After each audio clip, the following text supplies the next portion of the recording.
హెచ్ఐవితో జీవిస్తున్న జీవితాలు కలిగి ఉన్న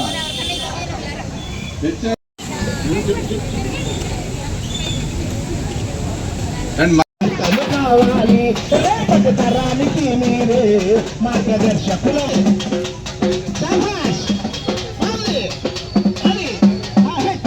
ఒక శాతం కాదు. హెచ్ఐవి తరిమి కొడదాం, చేయి కలుపుదాం, హెచ్ఐవిని తరిమి కొడదాం, చేయి కలుపుదాం, హెచ్ఐవిని తరిమి కొడదాం, చేయి కలుపుదాం, హెచ్ఐవిని తరిమి కొడదాం.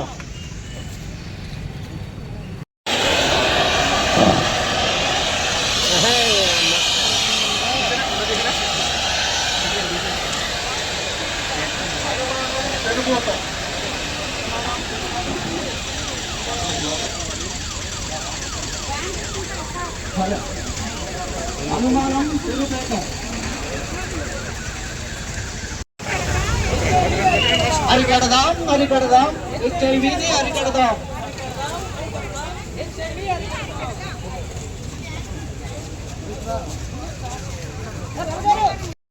ఒక వైట్ బోర్డు రాకుండా ఎందుకు మీరందరూ ఇక్కడ ఒక ప్రశ్న రాదు,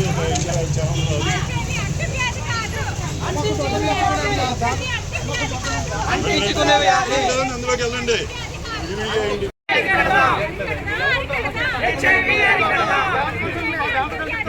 అంటించుకునే వ్యాధి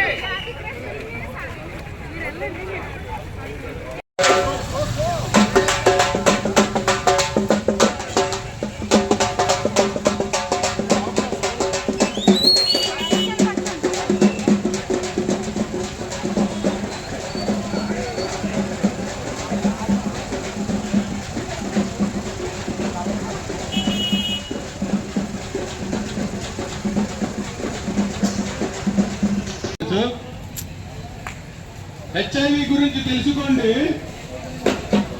జీవితాన్ని ఆనందంగా మలుచుకోండి. జీవితం సంహారం.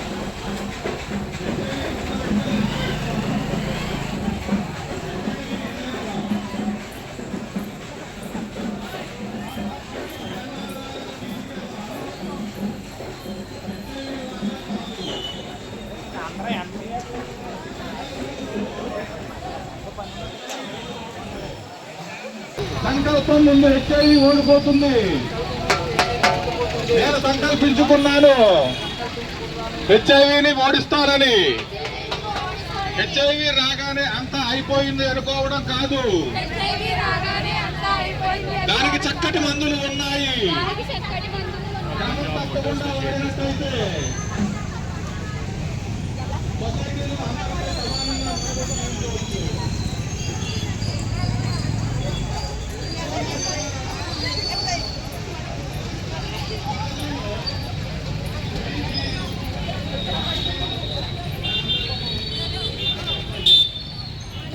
ఈ ప్రపంచ ఎయిడ్స్ నివారణ దినోత్సవం సందర్భంగా ఇక్కడ పాల్గొన్న మెడికల్ అండ్ హెల్త్ డిపార్ట్మెంట్కి మరియు కాలేజ్ విద్యార్థులకి, all the department government department అఫీషియల్స్కి, red cross, lions club, rotary club, all NGOs, చాలా ఎన్జిఓస్ ఈ ఎయిడ్స్ నివారణ మీద వర్క్ చేస్తున్నారు.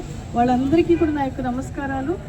ఈ డిపార్ట్మెంట్ అంతా కూడా చాలా వర్క్ చేస్తూ ఉన్నారు. మన జిల్లాలో ఇంచుమించు 15,000 మంది ఎయిడ్స్ సోకిన వాళ్ళు ఉన్నారు. అయితే కొత్తగా సోకకుండా గర్భిణీ స్త్రీలకి కూడా దీని నుంచి సోకి దాని బారిన పడకుండా, ముఖ్యంగా ఎల్జిబిటీ కమ్యూనిటీ పీపుల్ వీళ్ళంతా కూడా దీని మీద ముందే అవేర్నెస్ క్రియేట్ చేయాలని చెప్పేసి ఎవరైనా సోకిన వారు దానికి సంబంధించిన మందులు క్రమం తప్పకుండా వాడి వేరే ఇన్ఫెక్షన్స్కి అది గురి కాకుండా పుట్టబోయే గర్భిణీ స్త్రీలు, ఆ కేటగిరీలో ఉన్న సోకిన ఎయిడ్స్ సోకిన కేటగిరీలో ఉన్న పిల్లలు, గర్భిణీ స్త్రీలు వాళ్ళ పిల్లలు కూడా జాగ్రత్తగా చర్యలన్నీ కూడా ప్రభుత్వం తరపు నుంచి తీసుకోవాలని చెప్పేసి కోరుతూ పేషెంట్స్ కూడా ఈ ట్రీట్మెంట్కి సహకరించాల్సిందిగా కోరుతున్నాం. Thank you.